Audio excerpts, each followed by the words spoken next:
to record yourself inside of FL Studio, come up here to the options in the top left-hand corner and choose the audio settings. It's the second one down. And in the audio tab, which should already be there, you have this input-output section and you have a device name. Inside of the device name, click that.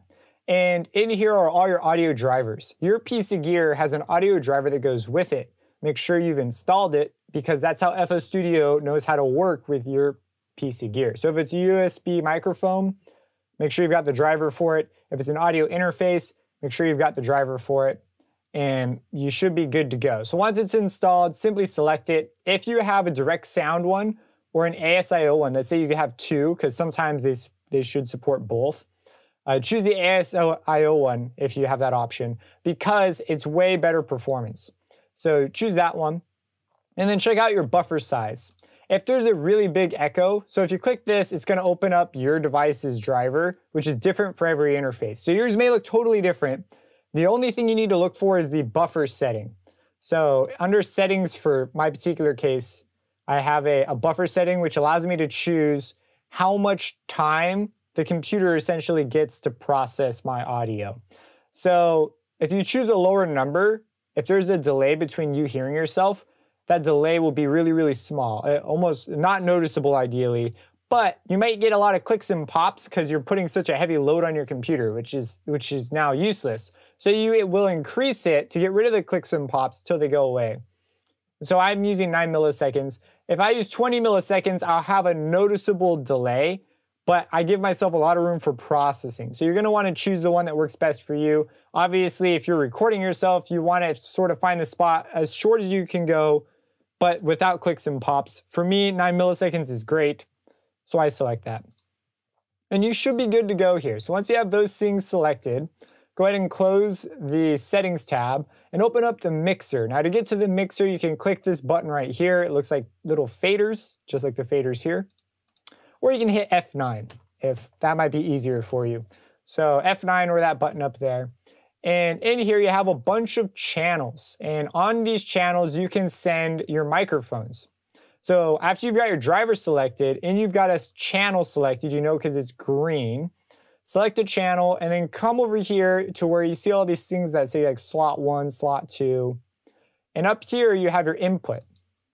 And so these are where all your microphones appear.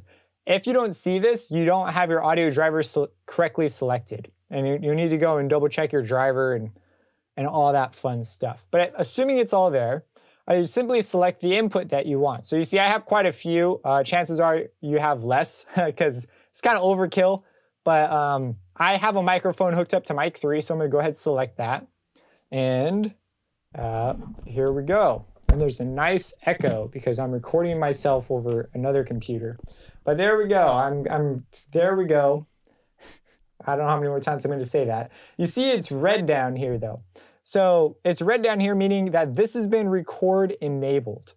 And what I need to do now if I want to record myself, I simply hit this big red button. And what it says is FL Studio is now in record mode. Anything record enabled will be recorded when I hit play. So if I hit play and I start playing and I talk into my microphone, you see there's my voice. And away I go. Now, if this is really, really small, so I guess some hot tips, you don't want to be clipping, which is when you record yourself too loud. And so turn your microphone input down. This is going to vary on your gear, but turn it down if it's clipping, because you can always turn it up later. Clipping is this horrible distortion that occurs. Let me see. Let's just get some. Okay. Let's get rid of that. Okay. That's clipping right there. So we're gonna unrecord enable. This is really important. After you're done recording, turn this button off. If it didn't record, make sure that, see, I can still have it on, but this will not record if I play this. Yeah, you see, there's the awful distortion. Not very nice at all. But you see, it also did not record when I hit playback. There's no new recording. So if it's not recording and you have this on, look, I'll play it. And there's no new recording. So this needs to be enabled if you want a new recording. So we're recording a new thing. But check it out, new recording. And there we go, we got a new recording. If you want to record yourself but not hear yourself, so you see right now we can hear ourselves, it's really easy to do. So we're gonna take the channel and route it into another channel. So simply right click and say route to this track only. What it does is it sends it down this channel and not out the master. So before it was coming out here and that's what we were hearing.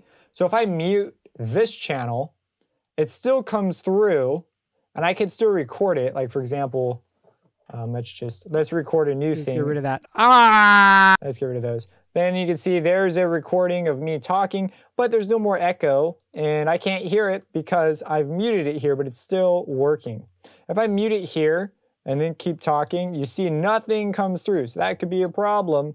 So make sure that this has been unmuted. But that's how you record yourself if you don't want to hear yourself and you prefer to just, do something like this so you can hear your voice or your instrument or whatever in real time. You don't have to worry about it going through the DAW.